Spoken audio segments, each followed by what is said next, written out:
Vamos lá, pessoal, começar a entender o conceito de matrizes, né? Eu também tenho o conceito de matriz que pode ser unidimensional ou bidimensional, bi de várias dimensões. Mas quando eu tenho a matriz unidimensional, eu também posso chamar ela de vetor, vetores, porque ela tem apenas um elemento para compor essa lista. O que seria isso? Vamos pensar numa variável. Quando você vem aqui, vamos pensar numa variável pares, int pares. Ela é única. O que seria essa variável? Seria um espaço alocado lá na memória, capaz de armazenar um inteiro. Então, se eu precisasse armazenar os pares de 0 a 10, eu ia ter várias variáveis aqui, né? Ó, pares 1, pares 2, pares 3, pares 4. Então, eu ia ter uma alocação de memória bem grande aqui para compor esses pares. O que não é eficiente em termos de alocação e também não é eficiente em termos de busca. Se você precisar fazer uma busca desse elemento, todo o processo ficaria mais complexo. Mas eu posso, então, por exemplo, aqui, ó, trabalhar com um vetor chamado pares. De quantas posições? De 10 posições. Significa que eu vou ter uma indexação que começa em zero, que eu posso guardar um elemento aqui, né? Então, eu vou colocar aqui pares na posição zero, pares na posição um, pares na posição 2, pares na posição 3. Deixa eu fazer um copiar colar aqui para ganhar tempo. Posição 3, 4, 5, 6, 7, 8, 9. 1, 2, 3, 4, 5, 6, 7, 8, 9. Então, 2, 4, 6, 8, 10, 12, 14, 16, 18, 20. Eu tenho, então, a indexação que vai de 0 a 9, porque eu tenho 10 elementos. E sempre a indexação aqui vai começar no zero. Com isso, eu tive construir um vetor, né, uma matriz unidimensional que guarda os pares do intervalo 0 a 20. Então, eu coloquei aqui esse processo de colocar os valores no vetor, significa que eu estou populando o vetor, né? E aí a gente começa a entender que um vetor, como ele possui esses índices consecutivos, eles podem ser perfeitamente trabalhados através do for. No meu exemplo aqui, eu faria um for que vai de 0 até que seja menor ou igual a 20, 20 não, menor ou igual a 9 e mais. Com isso, eu consigo, então, percorrer os elementos daqui até o 9 e eu posso, então, construir uma lógica aqui em que eu possa fazer a carga dos pares. Eu vou pegar a variável i aqui, declarar ela também, e vou começar o i com 2, já que eu quero começar com o primeiro par valendo 2. Então, eu vou vir aqui, ó, pares na posição i. Posição i vai ganhar, na verdade, vou declarar x aqui. X começa valendo 2. Então, pares na posição i vai valer x. E faço um acréscimo aqui, x mais igual a 2, para que esse x seja cumulativo de 2 em 2. Então, primeira passagem, né, ó, i vai valer 0. Pares na posição zero seria o mesmo que eu falar aqui, ó. Pares na posição zero vai receber x, então igual a 2, porque o meu x começou valendo 2. Subiu, o i vai valer 1, e nesse processo de subir eu acresci 2 no x, então ficou 4. O i vai valer 1.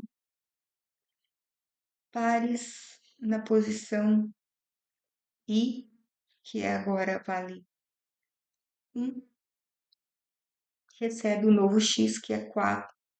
Subiu, aqui como eu acresci, o x vai para 6, e o meu i agora vale 1 mais 1, que seria 2. Então, pares na posição 2 ganha um novo valor de x, que é 6. Subiu, o x vale 8, o i vai ser acrescido para 3, pares na posição 3 vai ganhar um novo valor de x, que é 8, e ele vai subir aqui, né, até que o x foi manipulado para 20, ele vai fazer essa subida, e até que o meu i esteja valendo 9, menor ou igual a 9. Então, pares na posição 9 ganha então o número 20, que é o meu último par do intervalo.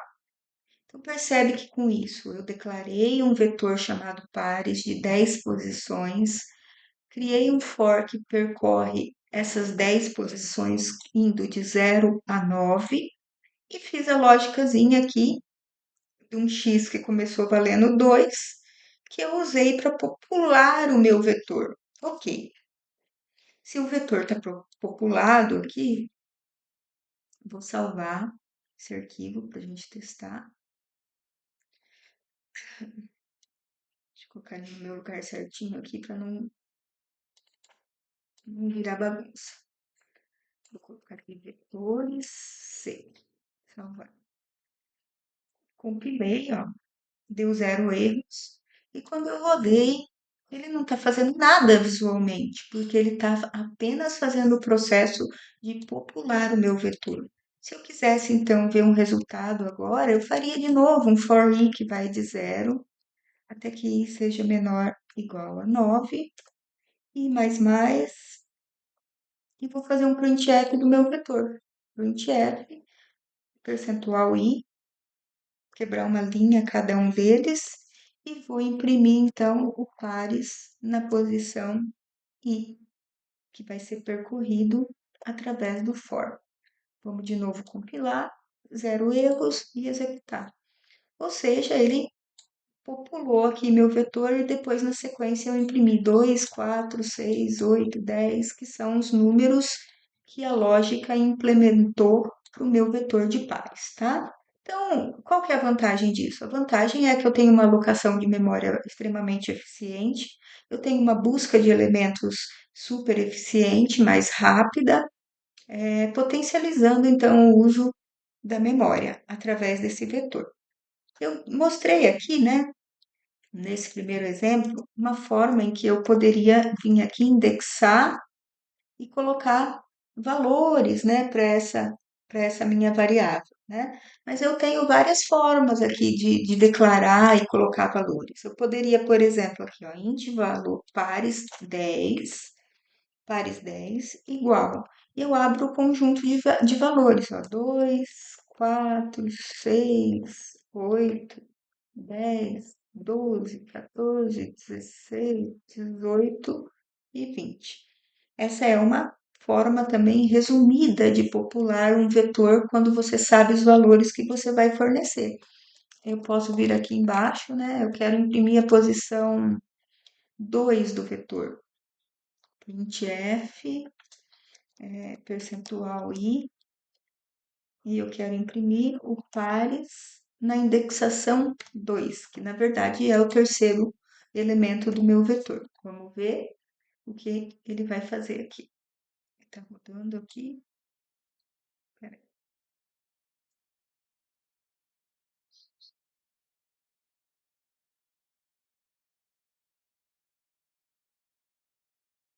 aquilo e executo. Então, ele imprimiu 6, porque eu estou na posição 0, 1 e 2. Então, com essa primeira explicação, vocês entenderam como funciona a criação do vetor, a indexação do vetor, a população do vetor e uma impressão de um vetor completo, entendendo também que o vetor sempre vai trabalhar com o for para apoiar aí, tanto para populá-lo como para imprimi-lo, tá bom? Na sequência, nós vamos construir um exemplo de uma ordenação bubble sort. O que é uma ordenação bubble sort? É uma ordenação por bolha. Ela é chamada de ordenação simples. Ela pega uma lista, né, vários elementos de um vetor. Ordenação simples, bubble sort, ordenação em bolha. Ela pega um vetor com vários elementos e ordena ele do menor para maior. Ela é considerada ordenação simples. Ela é bastante usada se você for compor uma lógica rápida aí de ordenação com uma lista de elementos pequena, embora ela não seja eficiente para grande volume de dados, né, para listas grandes. O que ela faz? Ela compara um elemento com todos os elementos adjacentes, trocando eles de lugares se eles estiverem na posição errada. A desvantagem, né, ele acaba ficando mais lento se a lista fosse imensa, é que ele precisa percorrer a lista do início ao fim, fazendo isso várias vezes até que a lista esteja totalmente ordenada. Então, na sequência, você vai ver um vídeo que demonstra o que seria essa lista e como que a lógica funciona dentro dessa ordenação, tá bom? Depois a gente volta aqui e a gente vai construir o código que represente essa lógica que eu acabei de explicar na planilha do Excel.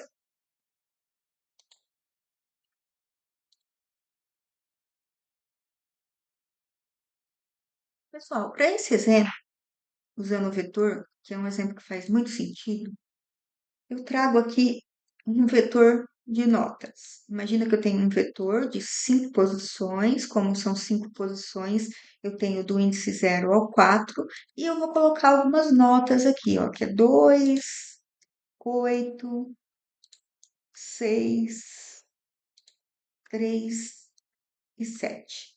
Imagine que eu populei o vetor e ele está aqui com essas notas. O objetivo dessa lógica, usando o vetor, é conseguir ordenar essas notas da menor para a maior nota. E como isso funciona? Isso funciona que sempre você vai pegar o elemento, o primeiro elemento do vetor, e analisar com os seus sucessores. Então, o meu sucessor seria o índice 1, índice 2, índice 3 e índice 4. Então, vamos pegar aqui, ó, 2. Eu vou analisar o 2. Começo analisando 2 com 8. Deixa eu usar outra cor aqui. 2 com 8. 2 é maior que 8? Não. Analiso com 6. 2 é maior que 6? Também não. Analiso com 3. 2 é maior que 3? Também não. Analiso com 7. 2 é maior que 7? Também não. Então, se eu for remontar o vetor aqui a partir dessa análise, eu tenho de novo 2, 8, 6, 3 e 7. Foi feita a primeira análise. Eu vou agora para a segunda análise, que é o número 8. O 8 eu vou analisar com 6. 8 é maior que 6? Sim. Eu tenho que inverter eles de posição, então. Então, remontando aqui, ficaria 2. O 8 virou 6. E o 6 virou 8. Trago aqui de novo 3 e 7. 3 e 7. Agora, eu continuo aqui na minha segunda posição, né? E falta avaliar com 3 e com 7. Então, 6 com 7. 6 é maior que 3? Sim. Então, vou ter que trazer para cá. Então, 2, 6, 8. E se 6 é maior que 3, eu trago o 6 para cá e o 3 vem para cá. Coloco o 7 aqui. Então, analisei esse carinha com o seu sucessor. Então, agora eu tenho 2, 3, 8, 6 e 7. Lembrando que eu já tinha analisado essa posição, né? Já tinha analisado essa posição. Falta analisar o 3 com o 7. 3 é maior que 7? 3 é maior que 7? Não.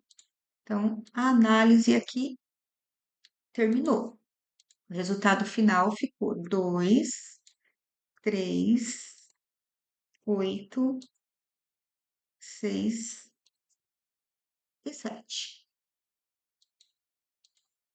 Assim sendo, esses dois já foram analisados e eu estou indo para o outro elemento, que agora eu vou analisar 2 e 3 aqui, já se estabelecem.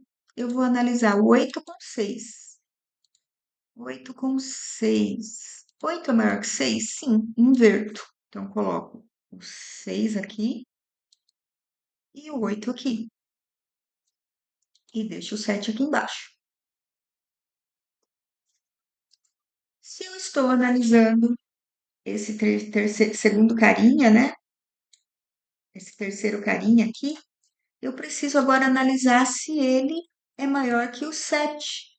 Deixa eu colocar as cores certas aqui. Já analisei com essa posição, agora 6 é maior que 7? Não é? E eu encerrei, então, essa análise. Resultado final: 2, 3, 6, 8 e 7.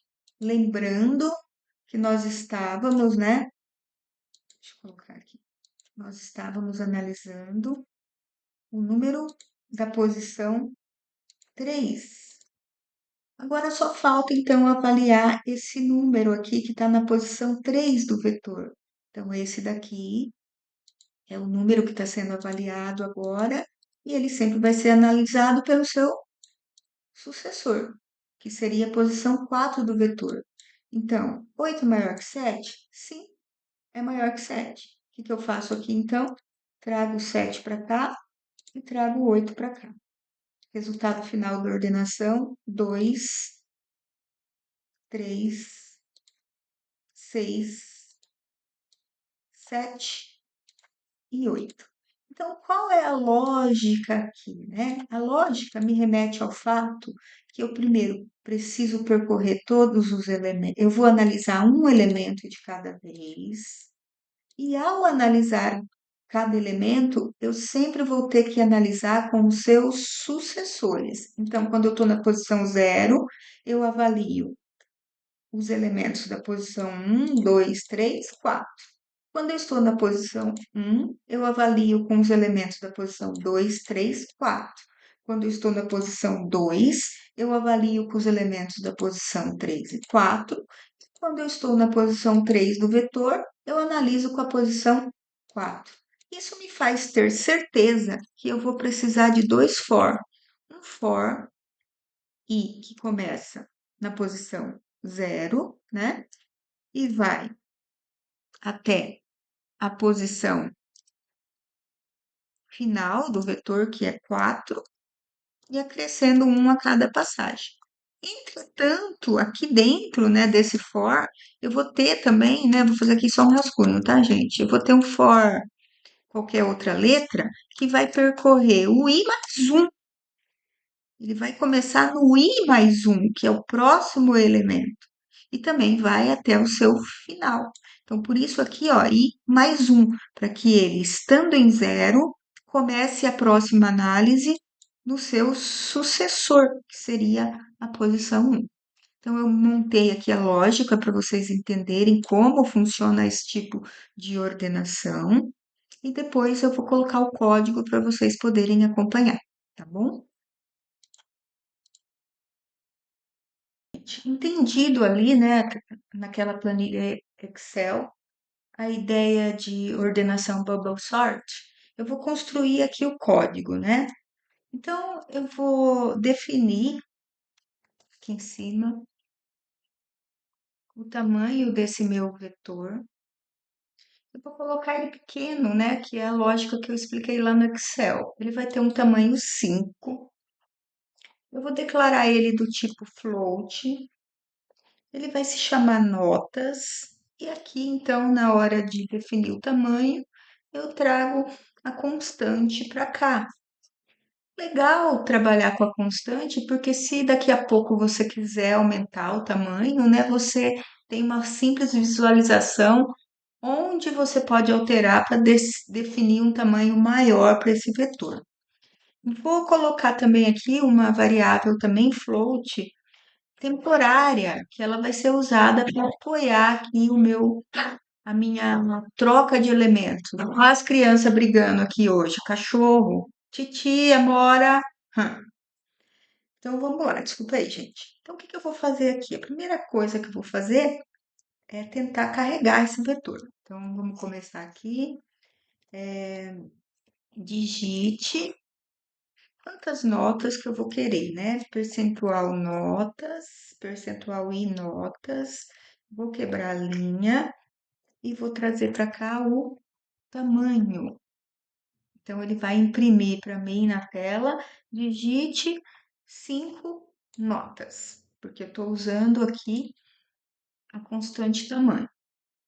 Como eu disse, né? Vou declarar a variável i aqui, que eu sou viciada em declarar aqui no topo. Eu vou fazer o for i, começa valendo zero, e ele vai ser percorrido, né, até que i seja menor que o tamanho. Menor que o tamanho é 5, ele vai fazer 0, 1, 2, 3, 4. A cada passagem do for, eu acresço 1 a variável i. Então, o primeiro for aqui, estruturalmente, ele tá bonitinho. Então, eu vou carregar ele aqui com algumas notas que a pessoa, o usuário do programa, vai fornecer para mim. Nota, eu vou pedir a nota,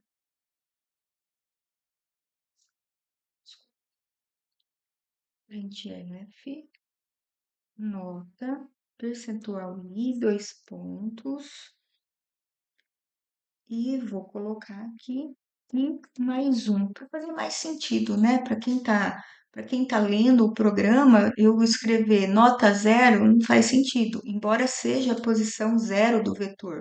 Então, eu coloco aqui i mais um para ele ler nota 1. Nota 1, primeira nota. Vou ler, então, para percentual f, porque é um vetor float, para notas, que é o nome do meu vetor, na posição i. Aí sim, ele vai carregar nota 0, 1, 2, 3 e 4.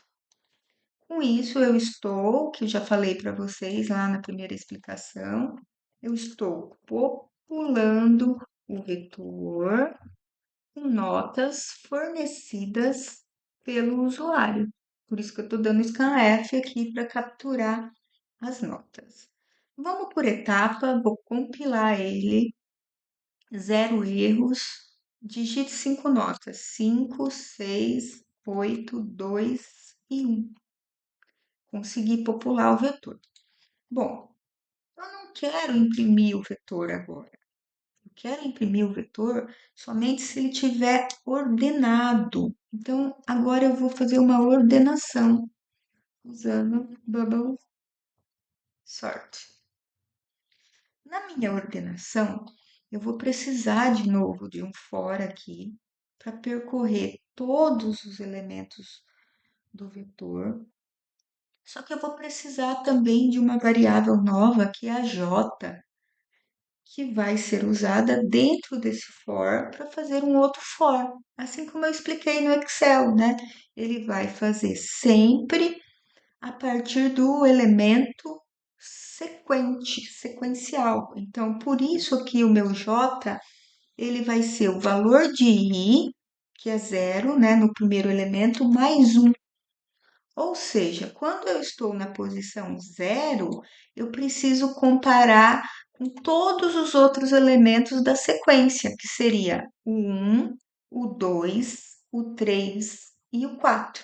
Quando esse i mudar para 1, eu preciso comparar com o elemento 2, com o 3 e com o 4. Por isso, a manipulação da variável j com mais 1. E o j também vai ser feito até que ele seja menor que tamanho, porque ele vai percorrer todos os elementos desse vetor. Ótimo.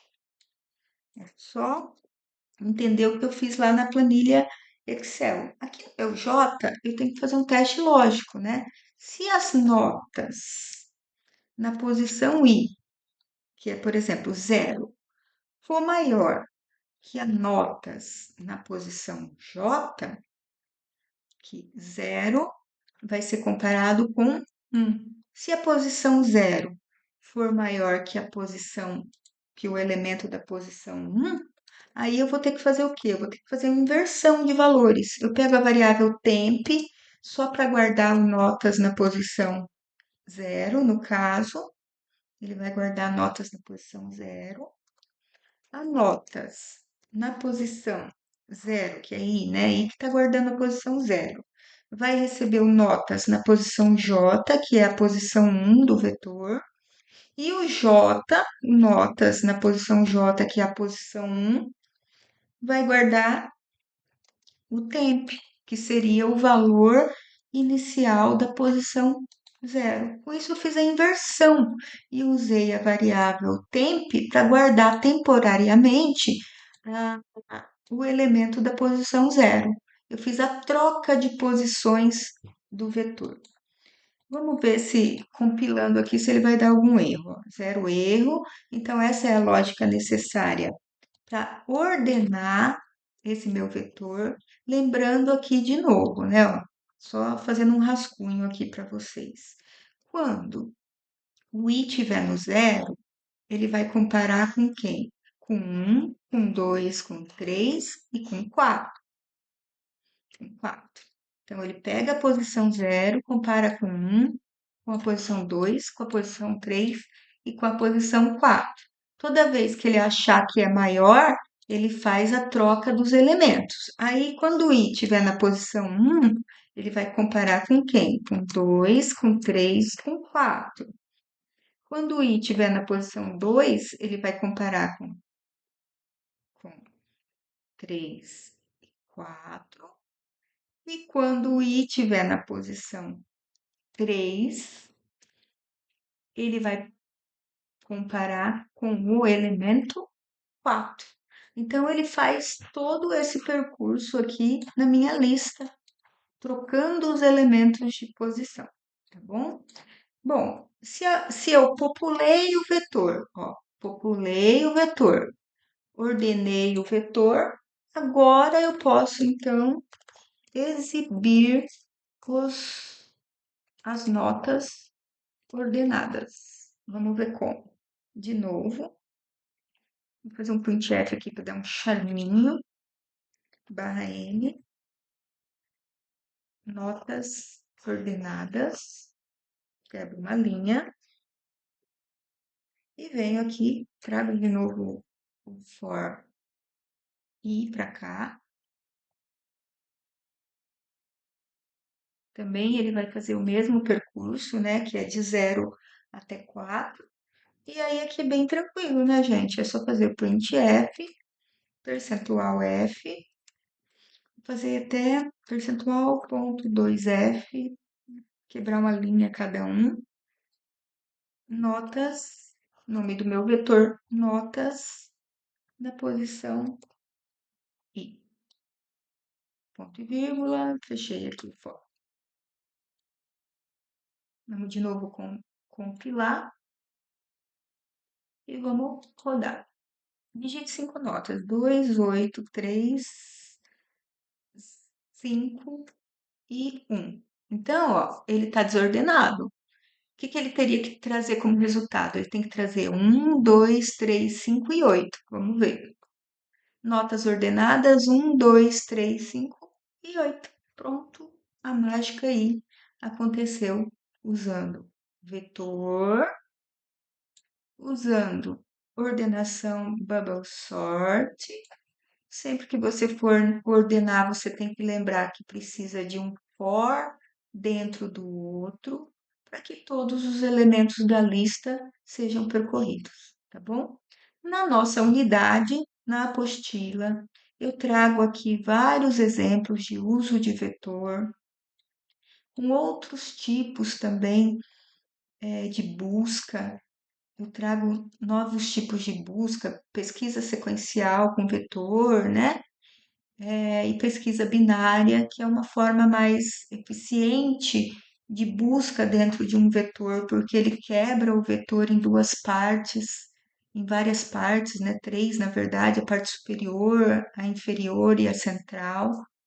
E a ideia é que vocês deem uma revisada aqui nesse conteúdo, até porque tem algumas questões depois no simulado em que esses tópicos aqui serão abordados, tá bom?